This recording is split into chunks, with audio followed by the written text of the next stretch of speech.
माननीय उपाध्यक्ष जी, महामहिम राज्यपाल जी के अभिभाषण पर माननीय सदस्य हमारे श्री संजय रतन जी ने जो प्रस्ताव लाया है उस पर चर्चा करने के लिए मैं खड़ा हुआ हूँ।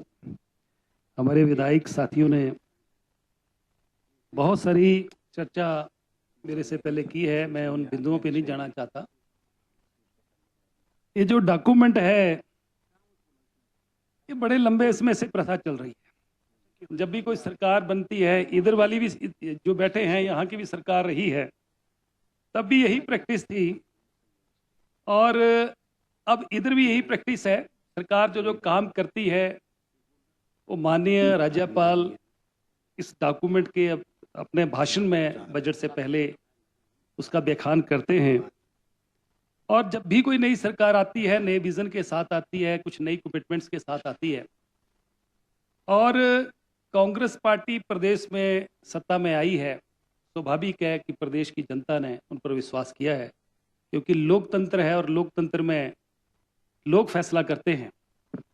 मैं सिर्फ इतना कहना चाहूँगा कि जैसे कि अभी नई सरकार है और 1 साल 2 महीने हुए हैं, इसमें इस बात की हम लोग सब तारीफ कर रहे हैं, चाहे सत्ता पक्ष वाले चाहे विपक्ष वाले हैं, कि ये जो सुख आश्रय योजना लेके आए, मुझे लग रहा है कि जिन बच्चों का कोई नहीं होता था और हम लोग सामाजिक संस्थाएं उन बच्चों के साथ मिलकर उनकी मदद करते थे और वो कहीं ना कहीं राह ताकते थे कि हमारी कोई मदद करेगा, हमें कपड़े देगा, हमारी कोई पढ़ा देगा।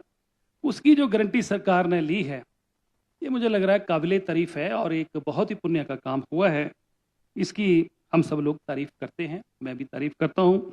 और दूसरी योजना जो Rajiv Gandhi day boarding school की कमिटमेंट है सरकार की, इसको शुरू किया है। और जैसे कि यहाँ बताया गया है कि 4 Rajiv Gandhi day boarding school के लिए 43 करोड़ रुपया जो है रिलीज कर दिया गया।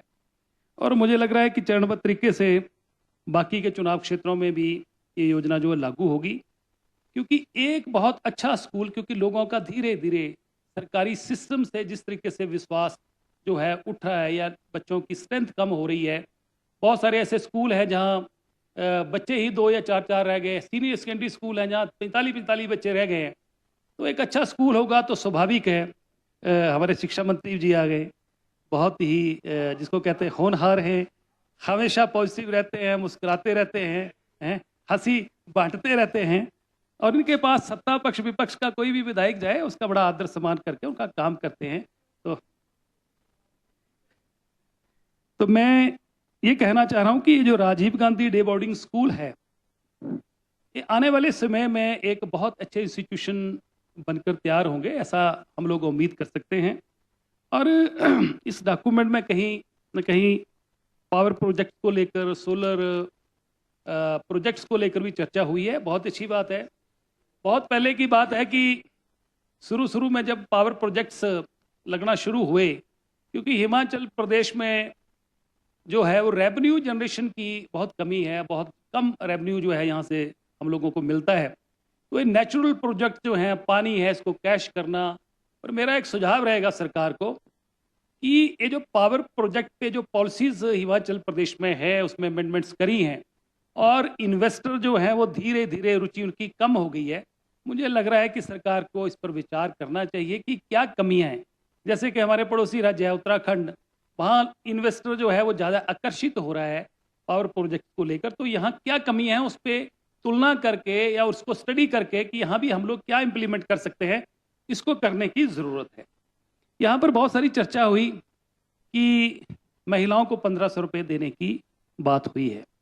मैं समझता हूँ कि जैसे कि माननीय मुख्यमंत्री जी ने स्पीति में, लाहौल में घोषणा कर दी और अभी जो क्योंकि दूसरा बजट है, हमें पूर्ण विश्वास है कि ये जो घोषणा हुई है इसमें बजटरी प्रोविजन मुख्यमंत्री जी करेंगे कि ये दूरदर्शी हैं, नौजवान हैं और लगता है कि इस बजट में निश्चित तौर पर ये 1500 रुपये वाला जो है, ये आपकी चिंता जो है विपक्ष की, इसको वो बिल्कुल दूर करेंगे और इसमें प्रोविज़न करके इसकी व्यवस्था करेंगे।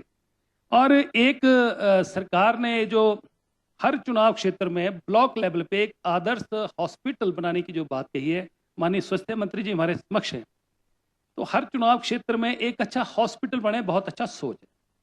और उस हॉस्पिटल में स्पेशलिस्ट डॉक्टर हों, मेडिकल टेस्ट वहां पर हों, क्योंकि गांव से जो आदमी आता है, गरीब लोग हैं, जब उनको समस्या आती है, कोई हेल्थ से रिलेटेड कोई उनको समस्या आती है, तो सीधा गवर्नमेंट हॉस्पिटल जाते हैं कि बहुत सारी पॉपुलेशन ऐसी है कि जो जिनकी फाइनेंशियल हेल्थ जो है वो ठीक नहीं है, तो प्राइवेट हॉस्पिटल में वो पैसा नहीं खर्च कर सकते हैं। तो उसमें जो है वो सरकारी हॉस्पिटल ब्लॉक लेवल पे एक अच्छा होगा, तो लोग कहीं ना कहीं किस तरीके से वहां तक पहुंच जाते हैं। छोटी मोटी प्रॉब्लम हो तो पीएचसी लेवल पर, डिस्पेंसरी लेवल पर चले जाते हैं।